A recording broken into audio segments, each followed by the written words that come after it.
El piano del millón. La frase retumbó en el salón como un disparo. Te pago 1.000.000 por este piano si lo tocas perfecto. Las palabras de Augusto Villalobos, magnate inmobiliario, coleccionista de arte, dueño de medio distrito financiero, cayeron sobre el silencio como piedras en un estanque. La risa estalló de inmediato. Carcajadas cristalinas de mujeres con vestidos de alta costura. Risas graves de hombres con relojes que costaban más que una casa. El salón de la mansión Villalobos, con sus lámparas de cristal de Murano que colgaban como constelaciones invertidas, con sus cortinas de terciopelo Borgoña que absorbían cualquier ruido del mundo exterior, con su piso de mármol italiano que reflejaba las luces como un espejo líquido, se convirtió en un teatro de burla. Te pago 1.000.000 por este piano si lo tocas perfecto. Augusto repitió la frase, esta vez más lento, saboreando cada sílaba como si fuera un vino añejo. Sus ojos, pequeños y brillantes como cuentas de ónix, se clavaron en la figura que estaba junto a la ventana. Una mujer delgada, de unos 40 y tantos años, con el uniforme azul marino de la empresa de limpieza. El logo bordado en el pecho.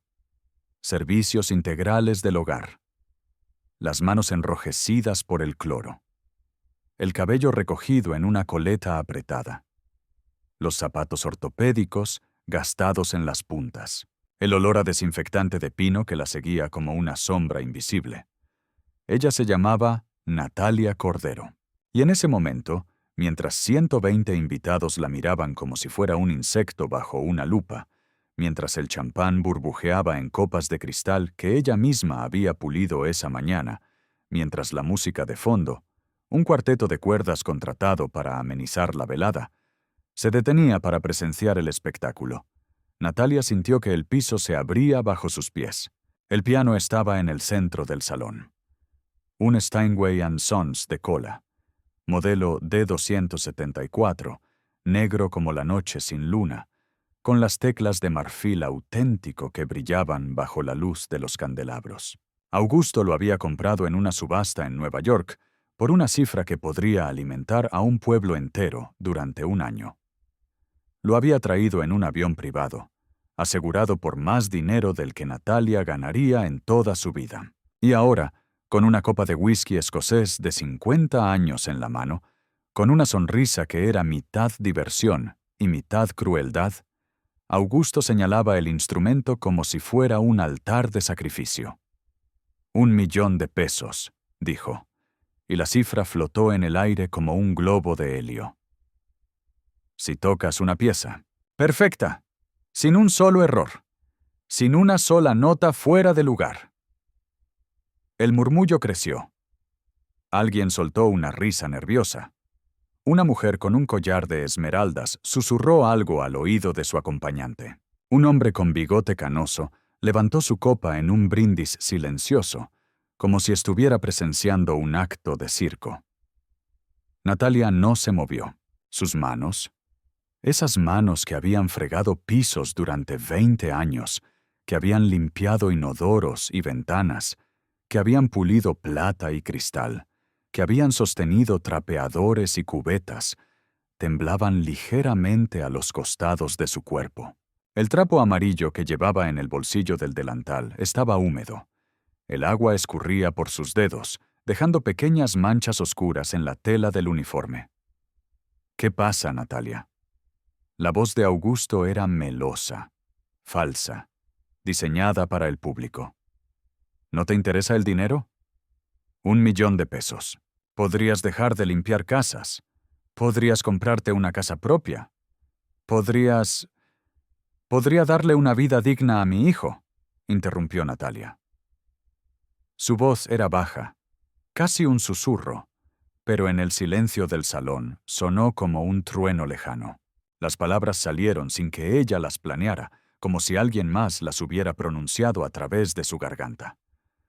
Augusto parpadeó. Por un segundo, solo un segundo, la sonrisa vaciló en sus labios. Pero se recuperó rápido, demasiado rápido, y la risa volvió a estallar entre los invitados. Exacto, dijo, levantando la copa. Una vida digna. Todo lo que tienes que hacer es sentarte ahí, tocar el piano, y el dinero es tuyo. Fácil, ¿no? Natalia miró el piano. Las teclas blancas y negras parecían dientes en una sonrisa gigante. El barniz negro reflejaba las luces como un lago en calma. Podía ver su propio rostro distorsionado en la superficie pulida, los ojos cansados, las ojeras profundas, las arrugas que el trabajo había tallado en su piel como surcos en tierra seca. ¿Sabes tocar el piano, Natalia?, preguntó Augusto. Y la pregunta era una trampa, un anzuelo con carnada envenenada. Ella no respondió. Porque si no sabes, continuó él, dando un paso hacia ella, esto va a ser muy divertido para todos nosotros. La risa estalló de nuevo. Más fuerte esta vez. Alguien aplaudió. Otro silbó. El cuarteto de cuerdas, incómodo en su rincón, intercambió miradas nerviosas. Natalia cerró los ojos. Y en la oscuridad detrás de sus párpados, escuchó una voz. Una voz que no había oído en años, una voz que creía enterrada bajo capas de olvido y dolor. La voz de su madre. La música no es un lujo, mi niña. Es un idioma. Y los que lo hablan nunca están solos. Su madre, Elisa Cordero, había sido pianista. No famosa, no rica, pero brillante. Había tocado en teatros pequeños, en cafés con pisos de madera crujiente, en salones de baile donde las parejas giraban bajo luces tenues. Había enseñado piano a niños del barrio, cobrando lo mínimo, a veces nada, solo por el placer de ver dedos pequeños descubrir las teclas. Y cuando Natalia tenía 7 años, su madre la había sentado frente a un piano vertical desvencijado, con teclas que se atascaban y cuerdas desafinadas, y le había dicho: «Toca. No importa si suena mal. Toca». Natalia había tocado, durante 10 años, escalas, arpegios, sonatas, nocturnos, Chopin, Debussy, Rachmaninoff. Sus dedos habían aprendido a volar sobre las teclas, a extraer melodías que hacían llorar a su madre, a crear mundos enteros con 88 teclas blancas y negras. Y entonces su madre había muerto. Cáncer. Rápido y brutal. Y con ella se había ido el piano, vendido para pagar las deudas del hospital. Se había ido la música. Se había ido todo. Natalia había tenido 16 años. Había dejado la escuela. Había empezado a limpiar casas. Y nunca, en 25 años, había vuelto a tocar un piano. Hasta ahora. Abrió los ojos. El salón seguía ahí. Los invitados seguían riendo. Augusto seguía sonriendo. Pero algo había cambiado. Algo en el aire, en la luz, en la forma en que el silencio se acomodaba entre las risas como un invitado no deseado. Natalia dio un paso hacia el piano. El murmullo se detuvo, como si alguien hubiera presionado un botón de pausa en el universo. 120 pares de ojos la siguieron. 120 respiraciones se contuvieron. Ella caminó despacio, cada paso un esfuerzo, cada movimiento un acto de voluntad. Sus zapatos ortopédicos crujían contra el mármol. El uniforme azul marino parecía más oscuro bajo las luces. El trapo amarillo en su bolsillo goteaba agua que dejaba un rastro húmedo en el piso. Llegó al piano. Se detuvo frente a él, mirando las teclas como si fueran un idioma olvidado, un código que alguna vez había dominado, pero que ahora le parecía extraño, ajeno. Bueno, dijo Augusto, acercándose con la copa en la mano. Esto se pone interesante. ¿De verdad vas a intentarlo? Natalia no lo miró. Sus ojos estaban fijos en el piano, en las teclas que brillaban como dientes de marfil, en el barniz negro que reflejaba su rostro cansado. ¿Qué pieza vas a tocar?, preguntó alguien entre el público. Una voz femenina, curiosa, casi amable. Natalia no respondió. Augusto se rió. Probablemente no sabe ni una. Probablemente va a golpear las teclas como un niño de 5 años y todos vamos a... Claro de luna. La voz de Natalia cortó el aire como un cuchillo.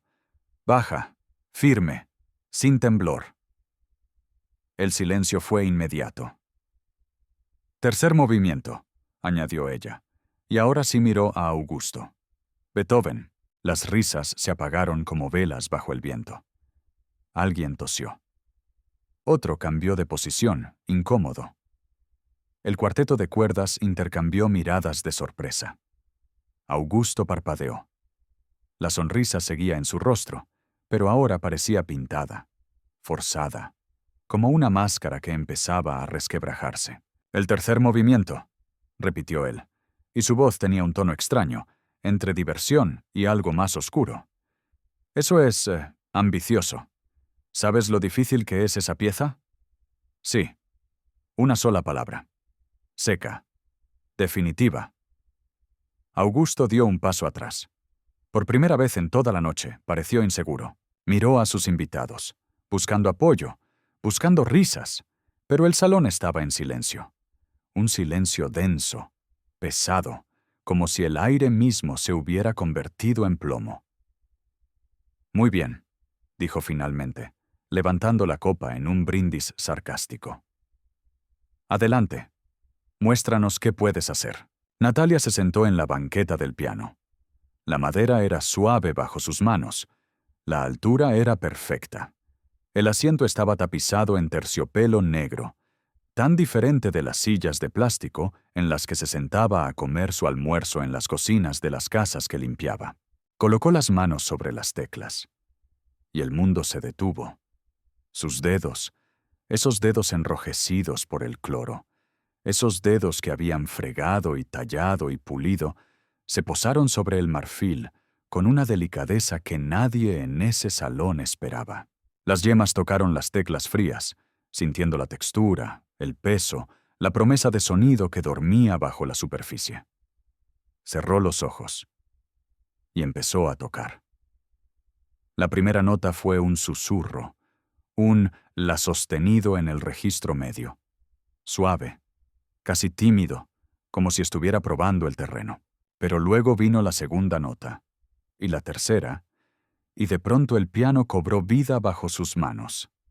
El tercer movimiento de la sonata, claro de luna, es una tormenta, es furia y desesperación, y belleza salvaje.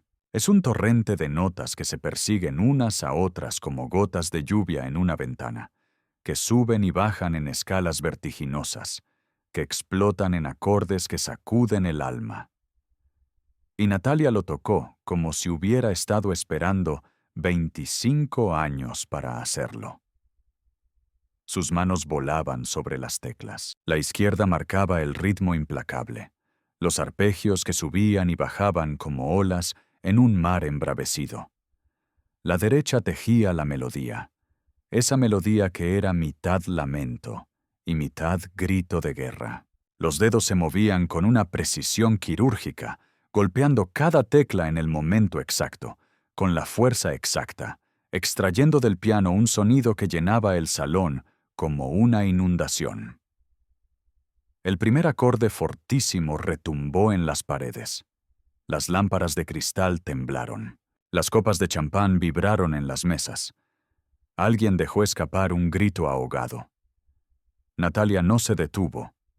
La música crecía, se expandía, se apoderaba del espacio.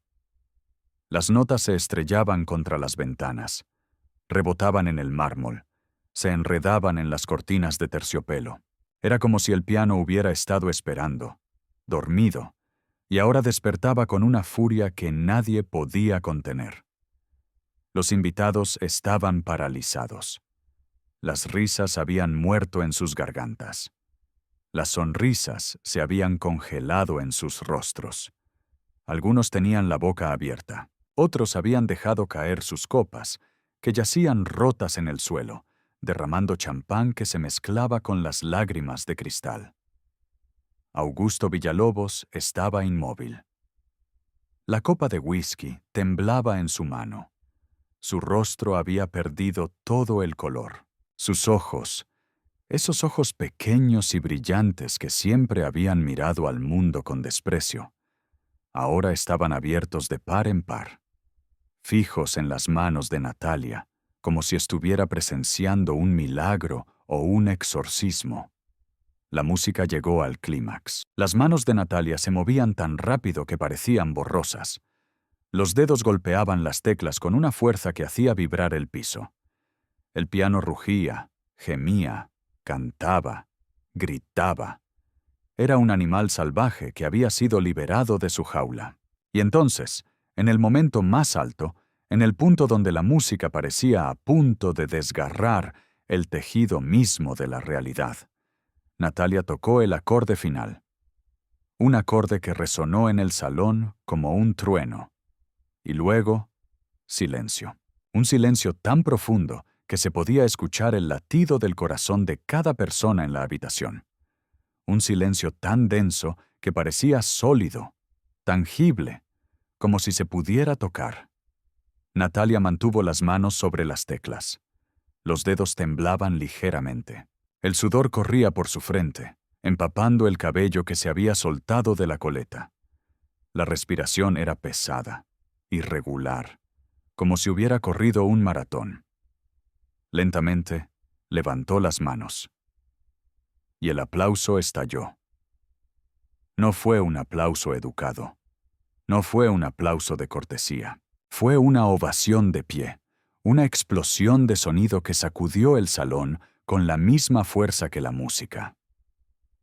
120 personas se pusieron de pie al mismo tiempo, golpeando las palmas con una intensidad que dolía, gritando, silbando, llorando. Una mujer con el collar de esmeraldas tenía lágrimas corriendo por las mejillas.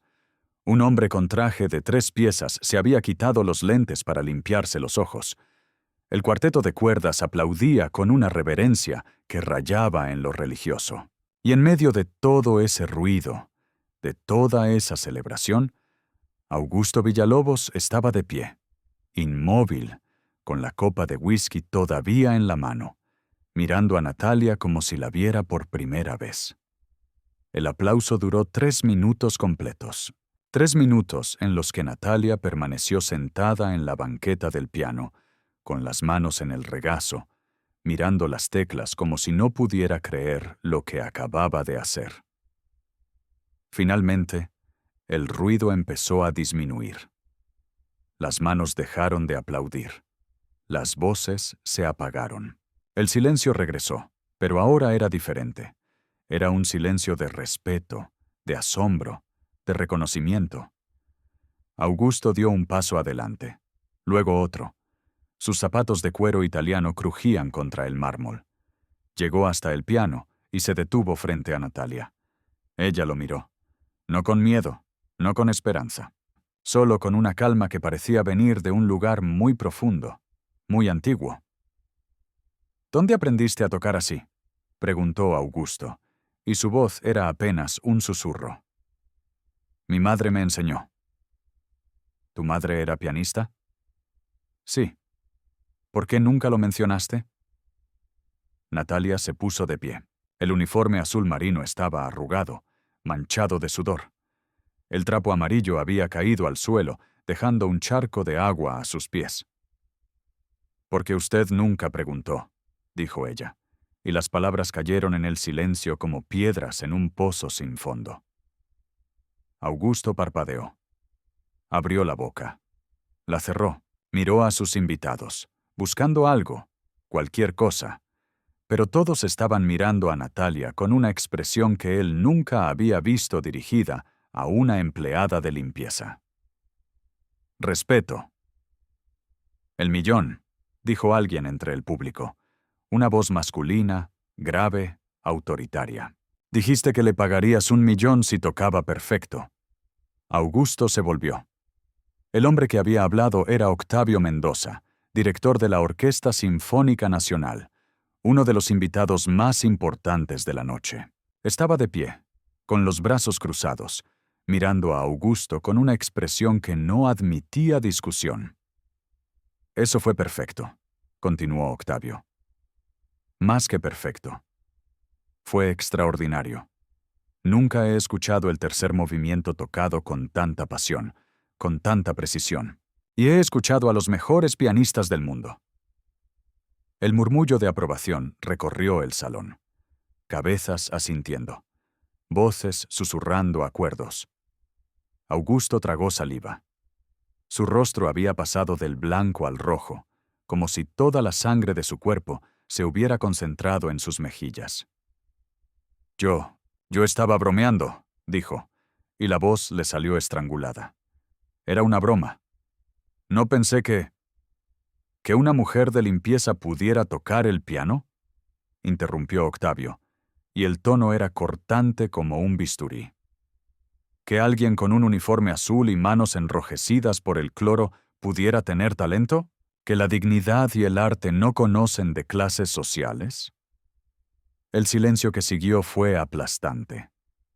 Augusto abrió la boca, pero no salió ningún sonido.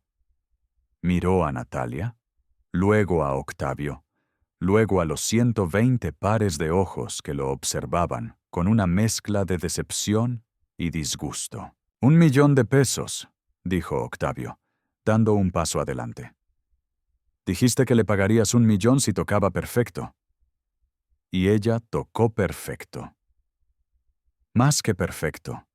Así que, ¿vas a cumplir tu palabra? ¿O todo esto fue solo un juego cruel para humillar a alguien que no puede defenderse?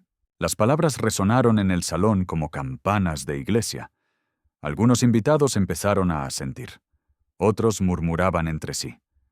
Una mujer con un vestido de lentejuelas plateadas dijo en voz alta: «Si no le pagas, Augusto, todos aquí vamos a saber qué clase de hombre eres». Augusto Villalobos, magnate inmobiliario, coleccionista de arte, dueño de medio distrito financiero, el hombre que había construido un imperio sobre la base de contratos implacables y negociaciones sin piedad, se quedó de pie en medio de su propio salón, rodeado de sus propios invitados, y se dio cuenta de que había perdido. No había perdido dinero. Había perdido algo mucho más valioso. Había perdido el respeto. Sacó el teléfono del bolsillo con manos temblorosas. Marcó un número. Habló en voz baja con alguien al otro lado de la línea. Colgó. «La transferencia se hará mañana por la mañana», dijo, sin mirar a Natalia. $1.000.000, a la cuenta que me proporciones. Natalia no respondió de inmediato. Se quedó de pie junto al piano, con las manos todavía temblando ligeramente, mirando al hombre que había intentado humillarla y que ahora estaba siendo humillado por sus propias palabras. «No quiero su dinero», dijo finalmente. El salón entero contuvo la respiración. Augusto levantó la vista, confundido. «¿Qué?» «No quiero su dinero», repitió Natalia, y su voz era firme, clara, sin rastro de duda. «No vine aquí a tocar por dinero, vine a limpiar su casa, y eso es lo que voy a seguir haciendo». Pero tocaste, ganaste. El trato era suyo, no mío», interrumpió ella. «Usted hizo una apuesta. Yo solo toqué el piano. Y lo hice porque mi madre me enseñó que la música no es un lujo, es un idioma, y los que lo hablan nunca están solos». Se agachó, recogió el trapo amarillo del suelo y se lo guardó en el bolsillo del delantal. «Pero si realmente quiere hacer algo con ese $1.000.000», continuó, mirando a Augusto directamente a los ojos, «done la mitad a una escuela de música para niños de bajos recursos. Y con la otra mitad, compre instrumentos, pianos, violines, guitarras, y regálelos a familias que no pueden pagarlos. Porque hay muchos niños ahí afuera que tienen talento, que tienen pasión, que tienen sueños, pero que nunca van a tener la oportunidad de tocar un instrumento como este». Señaló el Steinway & Sons, el piano de $1.000.000 que brillaba bajo las luces como un altar. «Haga eso», dijo Natalia, «y entonces su dinero habrá valido la pena». El silencio que siguió fue diferente a todos los silencios anteriores. No era tenso. No era incómodo.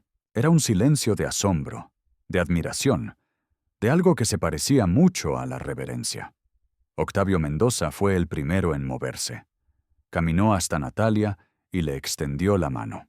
«Señora Cordero», dijo, con una reverencia que habría reservado para una virtuosa de renombre internacional. «Sería un honor para mí si aceptara dar un concierto con la Orquesta Sinfónica Nacional. Pagaremos lo que sea justo y le daremos el reconocimiento que merece». Natalia miró la mano extendida. Luego miró sus propias manos, enrojecidas, agrietadas, con las uñas cortas y sin pintar, y las estrechó. «Sería un honor», dijo. El aplauso estalló de nuevo, más fuerte esta vez, más genuino. Algunos invitados tenían lágrimas en los ojos. Otros sonreían con una alegría que parecía haber olvidado que existía. Augusto Villalobos se quedó de pie en medio de todo, con la copa de whisky todavía en la mano, mirando cómo la mujer que había intentado humillar se convertía en el centro de atención, en la heroína de la noche, en alguien que todos querían conocer, felicitar, honrar. Y en ese momento, mientras veía cómo Octavio Mendoza le entregaba su tarjeta personal a Natalia, mientras escuchaba cómo otros invitados se acercaban para ofrecerle oportunidades, contactos, apoyo, Augusto se dio cuenta de algo que nunca había entendido antes. El dinero podía comprar muchas cosas. Podía comprar pianos de $1.000.000. Podía comprar mansiones con lámparas de cristal de Murano. Podía comprar champán que costaba más que el salario mensual de una empleada de limpieza. Pero no podía comprar talento, no podía comprar dignidad, y definitivamente no podía comprar respeto. Eso se ganaba, o se perdía. Y esa noche, en su propio salón, rodeado de sus propios invitados, Augusto Villalobos lo había perdido todo. Natalia se despidió de Octavio con una sonrisa tímida. Recogió su cubeta de limpieza, que había dejado en un rincón del salón. Caminó hacia la puerta de servicio, la misma por la que había entrado horas antes, invisible, ignorada. Pero ahora, mientras caminaba, los invitados se apartaban para dejarla pasar. Algunos inclinaban la cabeza. Otros le sonreían. Una mujer con un vestido de seda azul le tocó el brazo y le susurró: «Gracias por recordarnos lo que realmente importa». Natalia salió del salón. La puerta se cerró detrás de ella con un clic suave, y en el silencio que quedó, Augusto Villalobos se quedó de pie junto al piano, mirando las teclas que todavía vibraban con el eco de la música. El $1.000.000 fue donado a la mañana siguiente, mitad a la Escuela de Música Comunitaria del Barrio Sur, mitad a la compra de instrumentos que fueron distribuidos en escuelas públicas de toda la ciudad. Natalia Cordero dio su primer concierto con la Orquesta Sinfónica Nacional 3 meses después. El teatro estaba lleno.